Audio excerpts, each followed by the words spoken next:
Baik, saya akan melanjutkan presentasi dari Mbak Anissa. Fitur-fitur Anson Johnson. Ada 3 fitur utama pada Anson Johnson, yaitu 1. Molecular adherence, cell transmembran, dan response adherence.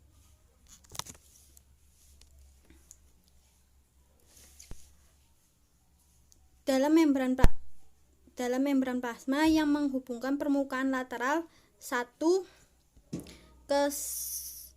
sel ke sel yang lain, atau permukaan basal sel ke ECM, contohnya response adherence termasuk adherin, sel-sel integrin, dan Schaerer adherence ECM sel. 2. Protein adaptor yang menghubungkan molekul adherens ke sitoskeleton dan molekul persinyalan. 3. Sitoskeleton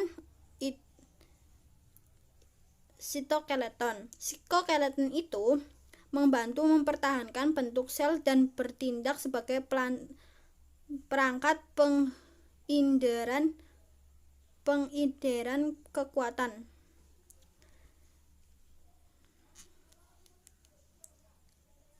Jenis-jenis Anson Johnson. Ada 4 jenis utama pada Anson Johnson. Beberapa jenis sambungan penahan telah teridentifikasi dengan masing-masing keterlibatannya dalam jenis perekatan yang berbeda-beda. Pertama, ada adherens Johnson yang menghubungkan satu sel ke sel yang lain melalui jaringan filamen aktif.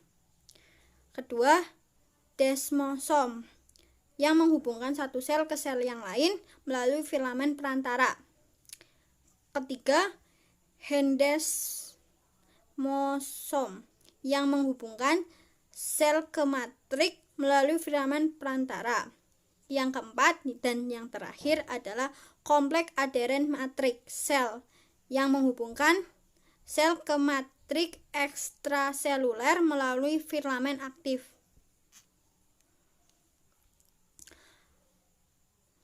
Adherens Johnson adalah kompleks adherens sel-sel yang terus terakit dan dibongkar, memungkinkan sel-sel di dalam jaringan untuk merespon gaya sinyal biokimia dan perubahan struktur dalam lingkungan mikro mereka.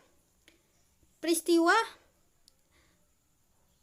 yang mengarah ke pembentukan persimpangan adheren masih belum sepenuhnya jelas, tetapi pada akhirnya menghasilkan perekrutan kader transmembran, canenin, dan protein adaptor sitoskeletal yang membentuk arsitektur utama adherens Johnson.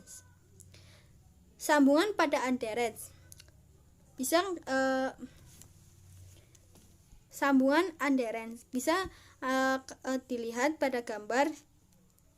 Ada 3 gambar yang menggambarkan sambungan adherens yang berbeda-beda. Yang pertama, punctum adheren yang umumnya di sel mesiskim dan saraf. Yang kedua, zonula adheren yang umumnya di sel endotel dan epitel. Dan persimpangan adherens trikuler umumnya di semua lapisan sel tunggal.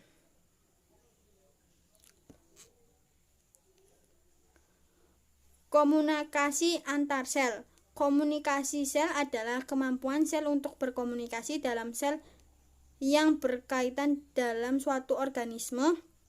Istilah ini sebagian besar berlaku untuk organisme multiseluler. Fenomena tersebut termasuk dalam ruang lingkup persinyalan sel. Jaringan komunikasi antar sel yang lain menghasilkan suatu koordinat untuk mengatur pertumbuhan, reproduksi, osmoregulasi, dan lain-lain pada berbagai jaring maupun organ. Persilangan komunikasi antar sel. Persilangan yang ada pada komunikasi yaitu kontrak antar sel. Persinyalan ini tergantung pada kontak pembentukan sel yang berada dalam kontrak langsung membran-membran. Kedua, parangkin. Persinyalan parangkin tergantung pada media lokal yang dilepaskan ke ruang ekstraseluler dan bertindak pada sel tetangga. Yang ketiga, sinapsis. Organ multiseluler besar seperti kita membutuhkan mekanisme persinyalan jarak jauh untuk mengkoordinasi perilaku sel. Di bagian tubuh dikhususkan untuk komunikasi antar sel dalam jarak yang jauh. Keempat, endokrin. Persinyalan endokrin tergantung pada sel endokrin yang mengeluarkan hormon ke dalam aliran darah untuk didistribusikan di seluruh tubuh.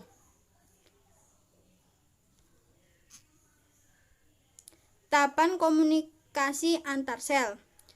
Komunikasi antar sel biasanya melewati tahap-tahapan. Komunikasi antar sel memiliki 6 tahapan, yaitu 1. Sintesis, 2. Pelepasan hormonen, ketiga trans ke organ target, keempat pengenalan produk atau seiring oleh reseptor protein yang spesifik, kelima penerjemah, keenam respons. Media komunikasi. Media adalah suatu peranan yang memudahkan suatu proses yang sedang atau akan berlangsung. Komunikasi antar sel melalui zat yang disekresikannya, yaitu skeletum.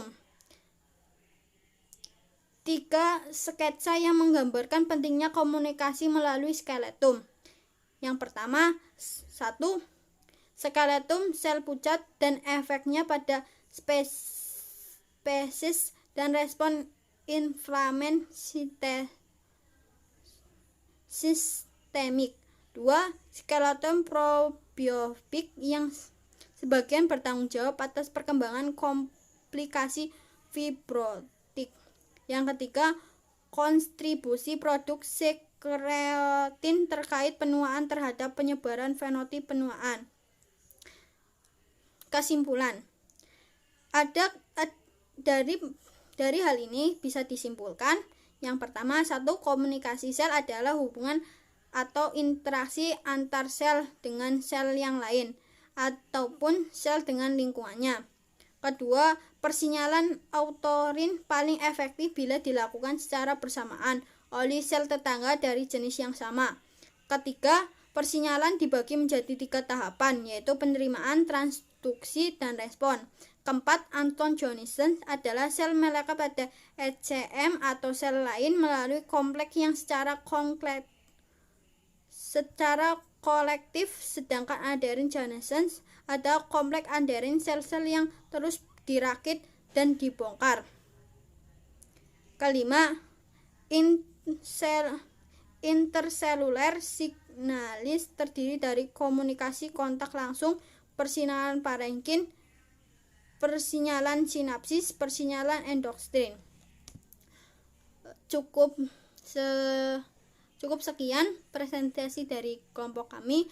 Kurang lebihnya kami mohon maaf. Bila ada salah kata mohon dimaafkan. Wassalamualaikum warahmatullahi wabarakatuh.